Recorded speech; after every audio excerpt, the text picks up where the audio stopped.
Carl and Damon here from Brrraains A Head-Banging Life, gbhblofficial for short, and it's They Made What into a TV series. Final Fantasy Unlimited, continuing our talk through of that. We are in the sort of latter period of it now. This is episode 17, Frog, the Smallest Great Adventure. So remember how now we are in the second half of the season where things are more level-based, and Sid has been introducing episodes, giving us detailed explanations of things that will matter in the show.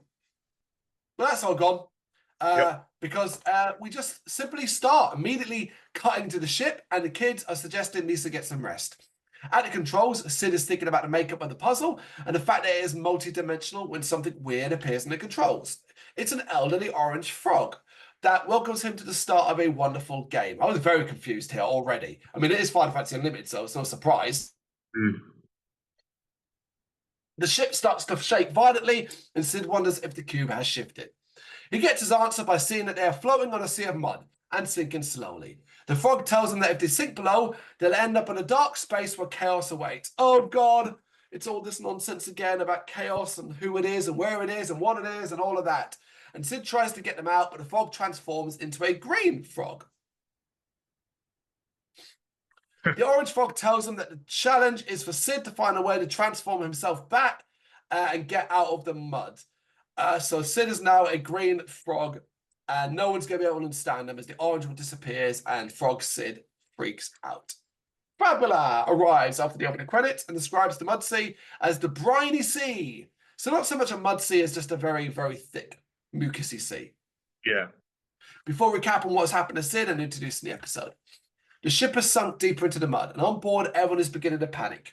The kids go to check on Sid, but can't see the small frog and accidentally end up knocking him off his elevated control station. I take this with a pinch of salt. I've seen frogs in real life. They are quite noticeable. And Sid is not a small frog either, but like he's practically invisible to them. Yep. Wondering where Sid is, a search party is sent out to find him. Frog Sid is finally noticed, but by Fungo, who swallows him whole. Fungo wants to eat him. Inside his throat, Sid kicks and Fungo spits him out, but gives chase, forcing Sid to run and hide in events. I was enjoying this. I like the idea. It's a very simple story of Sid having been transformed and having to communicate and basically save everybody without them able to understand him at all. It's basically no different, although he got transformed into a frog, because Final Fantasy Unlimited's weird, it's no different than him just being shrunk, small, and then having to find his way back. Honey, I Shrunk the Sid. He ends up in the shower room and sees the shadow of who he thinks is Lisa in the shower. Right, you might see him smiling because this is one of those weird moments of Final Fantasy Unlimited where they get a little weird because Sid gets, let's be honest, a little bit pervy. Enough so he has to fight the urge, ending up with him talking himself into it because seeing if it is her, because her powers could help him. So he's like, oh, I shouldn't look. But if I look, she's got powers and she might be able to help me. And I'm like, you dirty bastard, you liar. Oh, I need to look at her in the shower to definitely get her help. Unfortunately, or fortunately, depending upon Sid's actual taste, the person in the shower is Nave. And Sid stares in shock. Nave notices the frog and freaks out, sending Sid running away. Apparently, Nave doesn't like frogs and ends up in the hallway, nude, where he runs into Lisa. This whole sequence is fucking hilarious. Sid makes his way through the ship, but ends up running into Chobi and thinks Chobi has recognized him. But Chobi wants to step on him. As Sid tries to run away, Yu sees the frog and picks it up, declaring it'll be her new friend. I comes along and refuses to let you keep him as he is a Wonderland frog and he might turn into a monster. And she flushes him down the toilet, much to Yu's dismay. I really am liking this episode. I think this is really clever as well because absolutely, why would you trust a Wonderland frog? A bit harsh just to flush it down the toilet, but also right to be wary of it. Well, it takes away from like the whole sort of like chaos and the Magon and that sort of stuff, you know. So it's a different sort of episode, yeah. It's fun. Frog Sid is ejected from the ship and it ends up in the briny sea. Out there, he notices how the cube is connected with in the overall puzzle and figures he might be able to travel through and find an answer to his predicament. He emerges in a luscious place, but is immediately accosted by a chocobo. Chocobaba and Chocomo are having a drink together, so those characters are now back. But her attention is brought to the frog and recap a story about a prince being turned into a frog. We all know that story. Yeah. Realizing one of the old women are going to kiss him, he tries to crawl away, but ends up getting kissed by both. And unfortunately, he doesn't turn back. This was quite funny. Disappointed, though, they throw him away and remark on the peace and quiet. Sid thinks he has come up with a solution to his problem now, though. He goes back to the briny sea, realizing that the Frog Prince story might be the key, and while swimming back to the ship, calculates the changes in another dimension, claiming he can get them out. So, like, he's finding all the solutions as he goes along. Yeah. On the ship, though, things aren't looking good, and Dave wonders where Sid is. He goes to drink his coffee and finds Frog Sid floating in it. How that happened, I don't know, but I thought it was quite funny again. Yeah. He freaks out, and Sid is able to head down the hallway looking for a maiden to kiss him.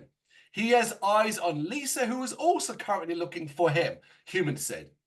Sid sees her, and she starts to feel odd energy, but she ends up blasting him away. So again, I thought that was really funny, because again, he's like, oh, I'm saved, and it looks like Sid's beginning to recognize him, but actually the odd energy just makes her think he's a threat, so she ends up attacking him. I mean, it would have been. I was going to say a nice backstory if like the frogs are actually like they know they're dangerous. Like there's a dangerous sort of frog community or something like in Wonderland. That's why they're aware of it. True, but I think it also works that they've basically been attacked by just about everything. Yeah. So there's no reason to trust it, you know?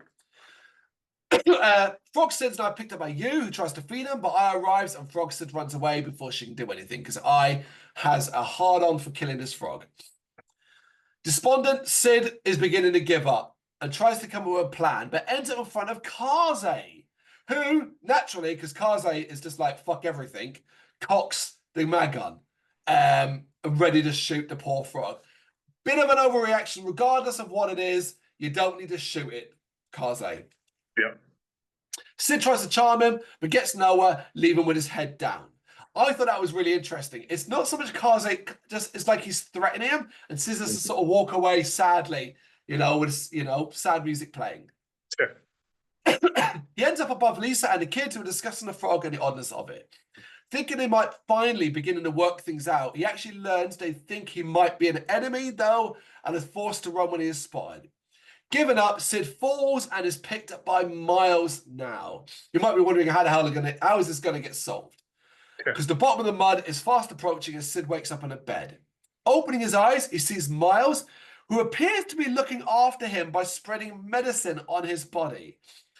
Except in what might be the episode's maddest moment, and it's already been pretty fucking mad. Yep. It doesn't take long for Sid to realize it's not like a healing balm. It's mayonnaise. And he's on a slice of bread. Miles is making a live frog sandwich and is super excited to eat him because apparently it's her favorite food. That is fucked up. I don't care how weird Wonderland is. Kill that. At least eat it, like kill it. Not a live frog. But that's messed up, right? Yeah, it's bloody cannibalism, isn't it? So, but in a frog. Yeah, it's not quite cannibalism because you'd have to be eating another human. But yeah, like that. But it's the idea of eating a live frog. It's alive. Technically, he's a human, but he's trapped in a frog's body. So. That is actually really you got me there. Good technicality. I like it. And I know like frogs' legs and all that are a delicacy, so it's not like crazy weird, but not live frogs. As she opens her mouth wide, he gets out of bread, kissing her and transforming back. So that was quite a clever little way to do it.